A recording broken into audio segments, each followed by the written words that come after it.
Anyone that is predisposed to diabetes mellitus or has even been diagnosed with diabetes mellitus may have other medical issues and they may be taking different types of medications. But today, I'm going to limit this short presentation to those medications that can raise the sugar level. In other words, those medications that are bad for anyone with diabetes mellitus. If you want full presentation on diabetes, you can click on this very link. I have A to Z presentation on diabetes insipidus and diabetes mellitus. For now, let's go through the list of those medications that can raise the sugar level.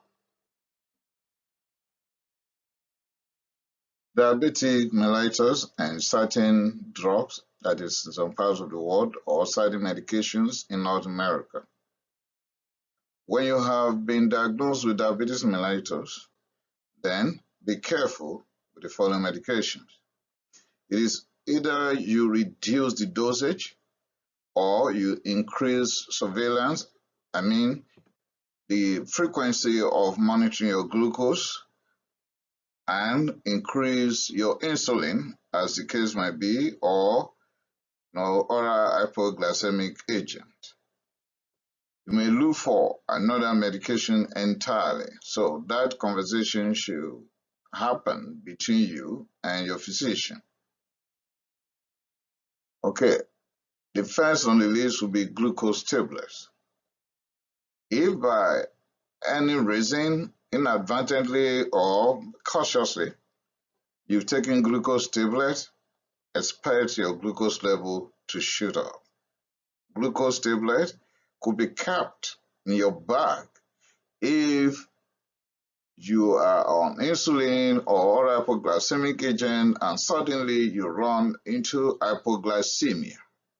That is the only level. When you have hypoglycemia, then you can take glucose tablets. Other times, if you take it, you will run into trouble. Other medications that could shoot your glucose up will be combined oral contraceptives, bone replacement therapy, glucocorticoids, leuprolide, or goserelin. Also, if you are on some diuretics like metolazone, hydrochlorothiazide, chlorthalidone, or indapamide, your glucose level may rise. If you're on pentamidine or fluoroquinolones like moxifloxacin, ciprofloxacin, and gatifloxacin, you can have hyperglycemia. If you are on antibiotics like dapsone, rivampin, or you are HIV positive and you are on highly active antiretroviral therapy, not all of them, your physician or pharmacist will guide you on which one that will shoot your glucose high.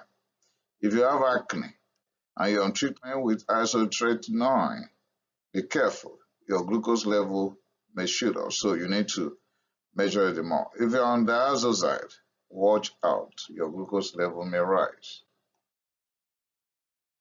If you have diabetes and you are on antipsychotics like clozapine, olanzapine, quetiapine, risperidone, paliperidone, chlorpromazine, the list goes on. Watch it. Check your glucose more frequently. Watch your body for the symptoms of high glucose level before you go into hyperglycemic coma.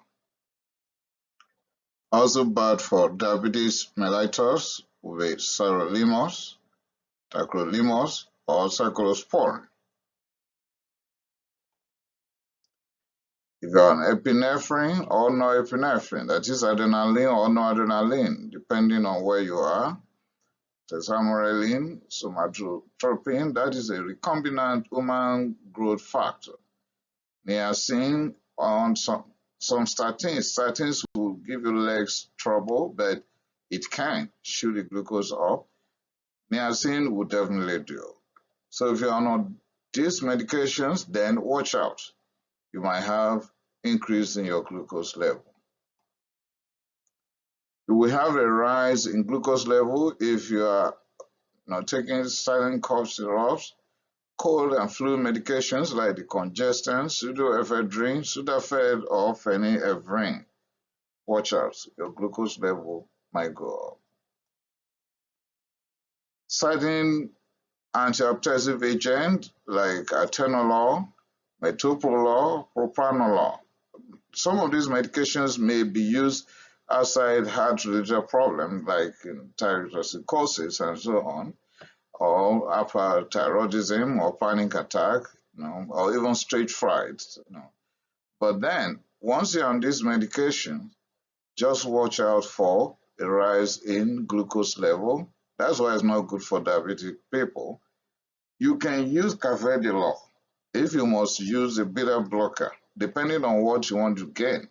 If it is in heart failure or a heart-related issue generally, and you must use a beta blocker, and the person is having diabetes mellitus, and you don't want to shoot the glucose up, discuss with your pharmacist or cardiologist around. Carvedilol is safer under this situation. And lastly, highly concentrated caffeine.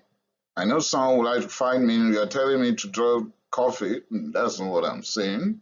Just listen to me, please. Highly concentrated caffeine is bad for diabetic people. Why that? That will lead to increased level of insulin resistance, and it will also decrease glucose use after feeding. That is, glucose utilization postprandial will drop. But now there's room for compromise, right? Moderate level of caffeine will not give us the above trouble.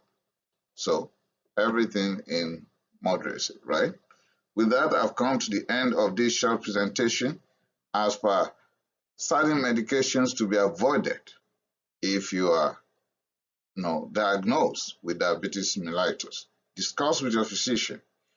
He or she might increase the rate at which you screen or you test for your blood sugar level, or increase the dose of insulin or any medication you are taking, or add another medication entirely if you must still take some of these medications, or he or she will look for a different medication entirely that will bypass this trouble. Thanks for listening. Remember to share. Remember to subscribe to my channel so that you can get all my presentations immediately they are published. I appreciate it.